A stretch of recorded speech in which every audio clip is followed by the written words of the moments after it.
يا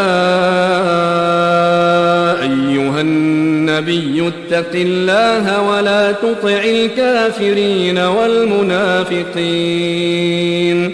إن الله كان عليما حكيما واتبع ما يوحى إليك من ربك إن الله كان بما تعملون خبيرا وتوكل على الله وكفى بالله وكيلا ما جعل الله لرجل من قلبين في جوفه وما جعل أزواجكم اللائي تظاهرون منهن أمهاتكم وما جعل أدعياءكم أبناءكم ذلكم قولكم بأفواهكم والله يقول الحق وهو يهدي السبيل ادعوهم لآبائهم هو أقسط عند الله فإن لم تعلموا آباءهم فإخوانكم في الدين ومواليكم وليس عليكم جناح فيما أخطأتم به ولكن ما تعمدت قلوبكم وكان الله غفورا رحيما النبي أولى بالمؤمنين من أنفسهم وأزواجه أمهاتهم وأولو الأرحام بعضهم أولى ببعض في كتاب الله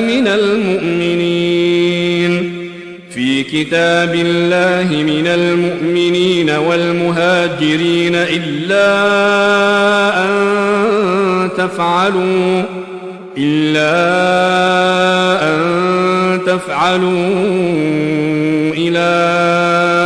أوليائكم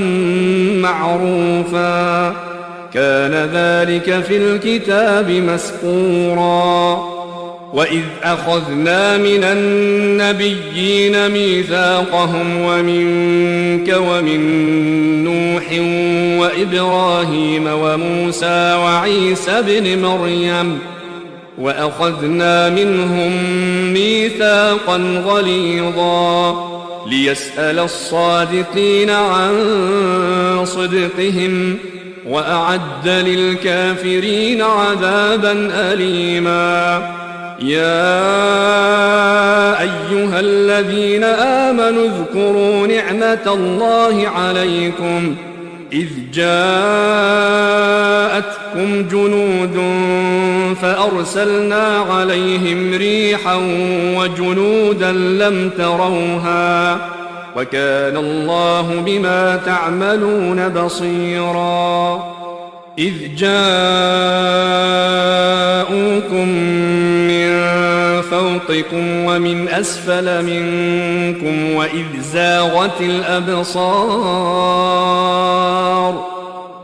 زاغت الأبصار وبلغت القلوب الحناجر وتظنون بالله الظنونا هنالك ابتلي المؤمنون وزلزلوا زلزالا شديدا وإذ يقول المنافقون والذين في قلوبهم مرض ما وعدنا الله ورسوله إلا غرورا وإذ قالت طائفة منهم يا أهل يثرب لا مقام لكم فارجعوا ويستأذن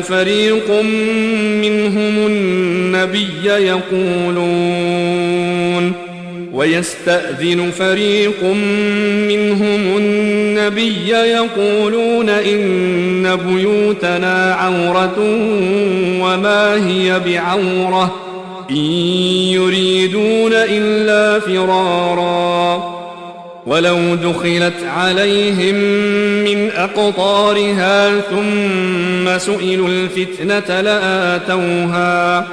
ثم سئلوا الفتنة لآتوها وما تلبثوا بها إلا يسيرا ولقد كانوا عاهدوا الله من قبل لا يولون الأدبار وكان عهد الله مسؤولا قل لن ينفعكم الفرار إن فررتم من الموت أو القتل وإذا لا تمتعون إلا قليلا قل من ذا الذي يعصمكم من الله إن أراد بكم سوءا أو أراد بكم رحمة ولا يجدون لهم من دون الله وليا ولا نصيرا قد يعلم الله المعوقين منكم والقائلين لإخوانهم هلم إلينا ولا يأتون البأس إلا قليلا أشحة عليكم فإذا جاء الخوف رأيتهم ينظرون إليك تدور أعينهم كالذي يغشى عليه من الموت فإذا ذهب الخوف سلقوكم بألسنة حداد أشحة على الخير أولئك لم يؤمنوا فأحبط الله أعمالهم وكان ذلك على الله يسيرا يحسبون الأحزاب لم يذهبوا وإن يأتي الأحزاب يودوا لو أنهم بادون في الأعراب يسألون عن أنبائكم ولو كانوا فيكم ما قاتلوا إلا قليلا لقد كان لكم في رسول الله أسوة حسنة لمن كان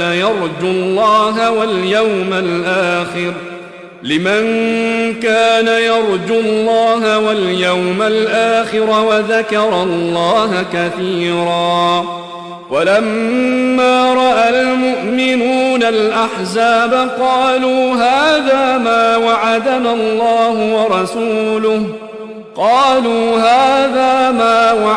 الله ورسوله وصدق الله ورسوله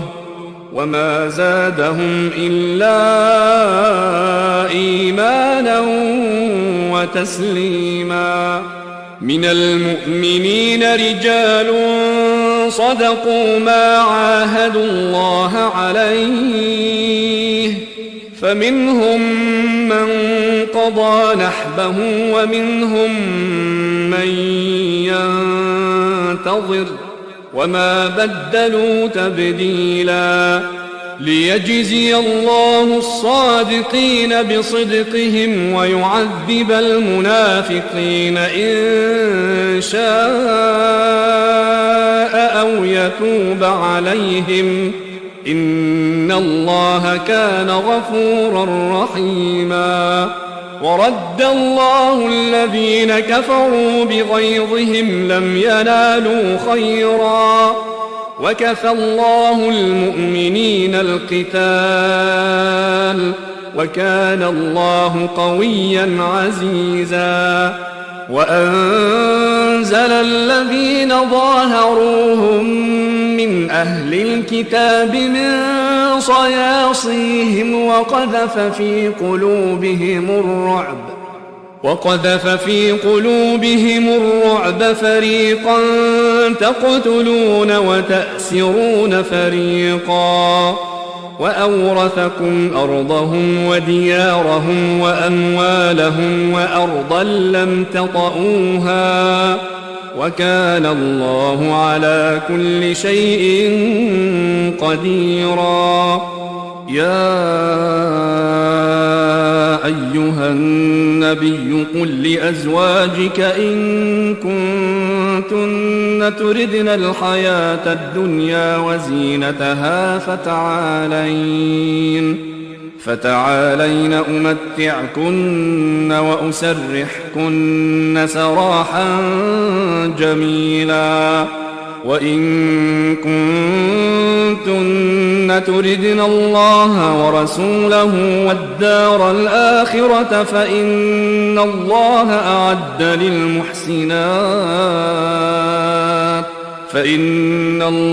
أعد للمحسنات منكن أجرا عظيما. يا نساء النبي من يأت منكن بفاحشة مبينة يضاعف لها العذاب ضعفين وكان ذلك على الله يسيرا. ومن يقنت منكن لله ورسوله وتعمل صالحا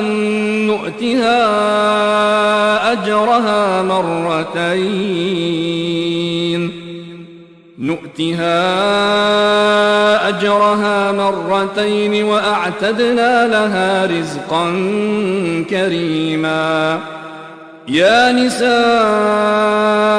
النبي لستن كأحد من النساء إن اتقيتن فلا تخضعن بالقول فيطمع الذي في قلبه مرض وقلن قولا معروفا. وقرن في بيوتكن ولا تبرجن تبرج الجاهلية الأولى وأقمنا الصلاة وآتينا الزكاة وأطعنا الله ورسوله إنما يريد الله ليذهب عنكم الرجس أهل البيت ويطهركم تطهيرا. واذكرن ما يتلى في بيوتكن من آيات الله والحكمة إن الله كان لطيفا خبيرا. إن المسلمين والمسلمات والمؤمنين والمؤمنات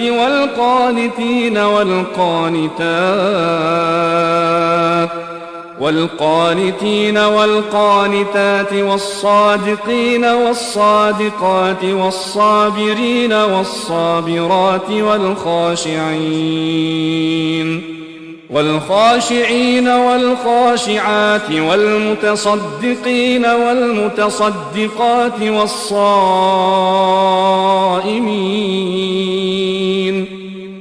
والصائمات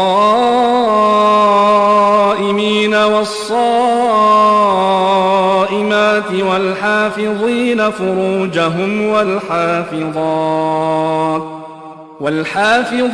فروجهم والحافظات والذاكرين الله كثيرا والذاكرات أعد الله لهم مغفرة وأجرا عظيما. وما كان لمؤمن ولا مؤمنة إذا قضى الله ورسوله أمرا أن يكون لهم الخيرة من أمرهم ومن يعص الله ورسوله فقد ضل ضلالا مبينا. وإذ تقول للذي أنعم الله عليه وأنعمت عليه أمسك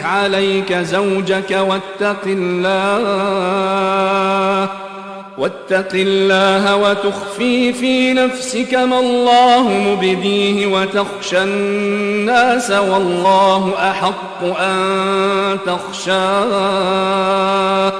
فلما قضى زيد منها وطرا زوجناكها لكي لا يكون على المؤمنين حرج في أزواج أدعيائهم إذا قضوا منهن وطرا، وكان أمر الله مفعولا. ما كان على النبي من حرج فيما فرض الله له، سنة الله في الذين خلوا من قبل، وكان أمر الله قدرا مقدورا. الذين يبلغون رسالات الله ويخشونه ولا يخشون أحدا إلا الله، وكفى بالله حسيبا. ما كان محمد أبا أحد من رجالكم ولكن رسول الله وخاتم النبيين، وكان الله بكل شيء عليما. يا أيها الذين آمنوا اذكروا الله ذكرا كثيرا وسبحوه بكرة وأصيلا. هو الذي يصلي عليكم وملائكته ليخرجكم من الظلمات إلى النور، وكان بالمؤمنين رحيما. تحيتهم يوم يلقونه سلام، وأعد لهم أجرا كريما. يا أيها النبي إنا أرسلناك شاهدا ومبشرا ونذيرا وداعيا إلى الله بإذنه وسراجا منيرا. وبشر المؤمنين بأن لهم من الله فضلا كبيرا. ولا تطع الكافرين والمنافقين ودع أذاهم وتوكل على الله، وكفى بالله وكيلا. يا أيها الذين آمنوا إذا نكحتم المؤمنات ثم طلقتموهن من قبل أن تمسوهن فما لكم عليهن من عدة تعتدونها، فمتعوهن وسرحوهن سراحا جميلا. يا أيها النبي إنا أحللنا لك أزواجك اللاتي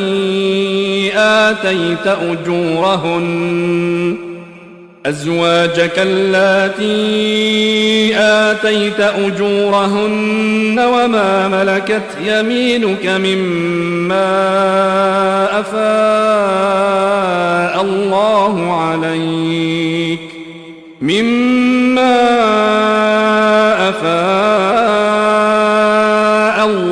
عليك وبنات عمك وبنات عماتك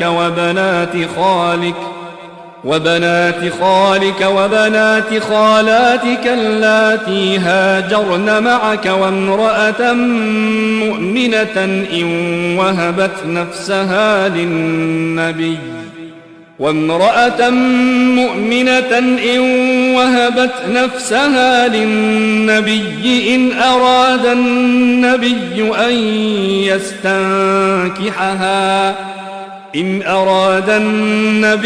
أن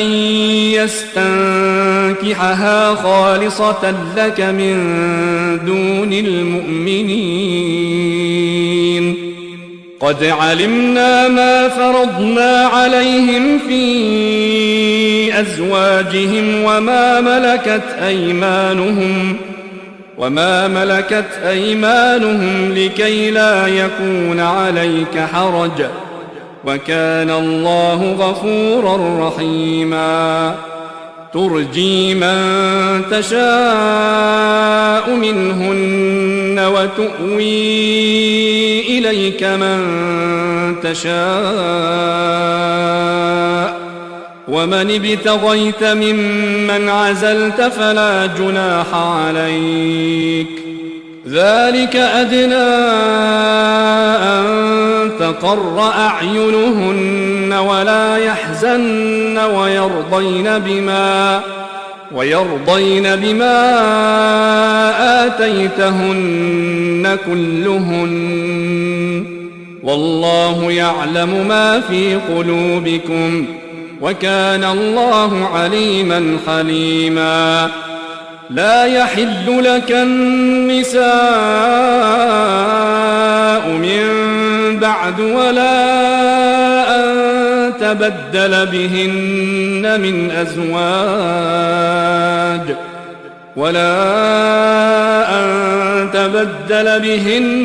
من أزواج ولو أعجبك حسنهن إلا ما ملكت يمينك، وكان الله على كل شيء رقيبا. يا أيها الذين آمنوا لا تدخلوا بيوت النبي إلا أن يؤذن لكم إلى طعام غير ناظرين إناه، ولكن إذا دعيتم فادخلوا، فإذا طعمتم فانتشروا ولا مستأنسين لحديث، إن ذلكم كان يؤذي النبي فيستحيي منكم، والله لا يستحيي من الحق. وإذا سألتموهن متاعا فاسألوهن من وراء حجاب، ذلكم أطهر لقلوبكم وقلوبهن. وما كان لكم أن تؤذوا رسول الله ولا أن تنكحوا أزواجه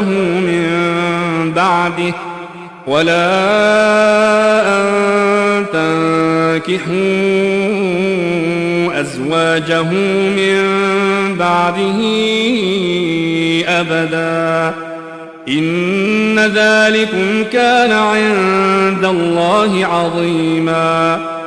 إن تبدوا شيئا أو تخفوه فإن الله كان بكل شيء عليما.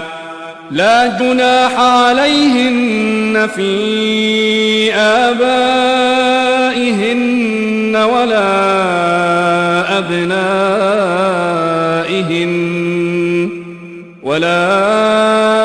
أبنائهن ولا إخوانهن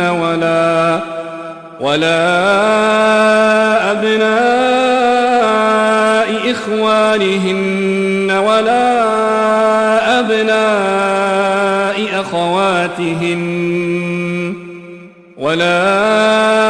أبناء أخواتهن ولا نسائهن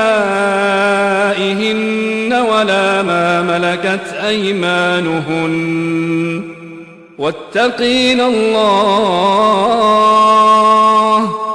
إن الله كان على كل شيء شهيدا. إن الله وملائكته يصلون على النبي إن الله وملائكته يصلون على النبي يا أيها الذين آمنوا صلوا عليه وسلموا تسليما إن الذين يؤذون الله ورسوله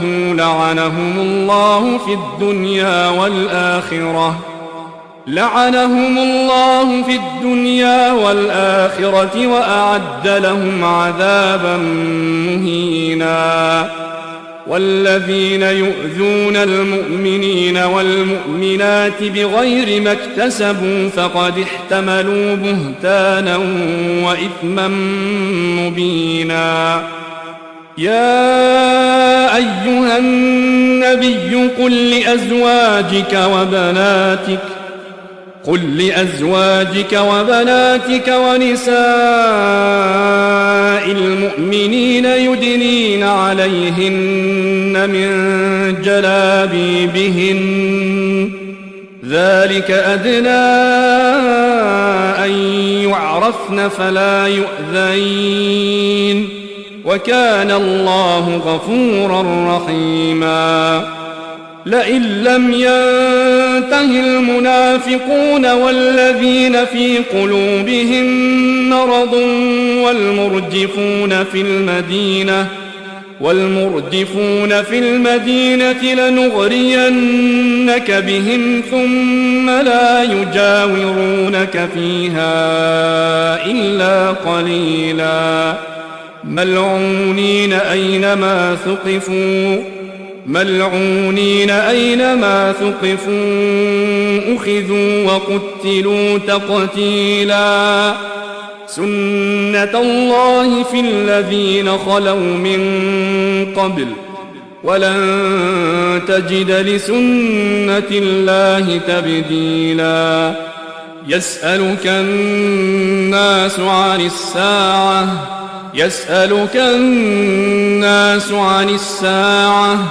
قل إنما علمها عند الله وما يدريك لعل الساعة تكون قريبا إن الله لعن الكافرين وأعد لهم سعيرا خالدين فيها أبدا لا يجدون وليا ولا نصيرا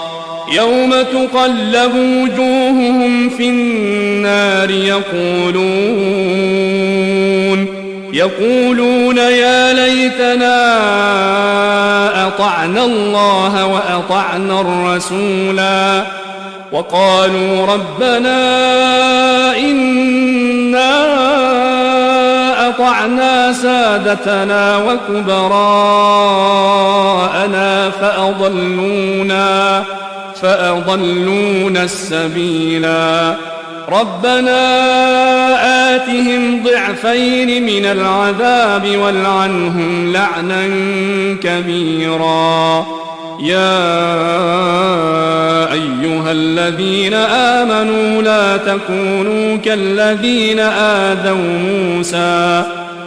تكونوا كالذين آذوا موسى فبرأه الله مما قالوا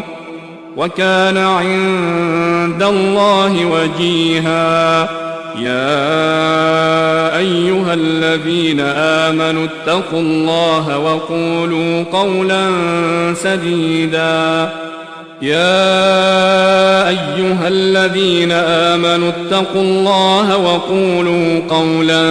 سديدا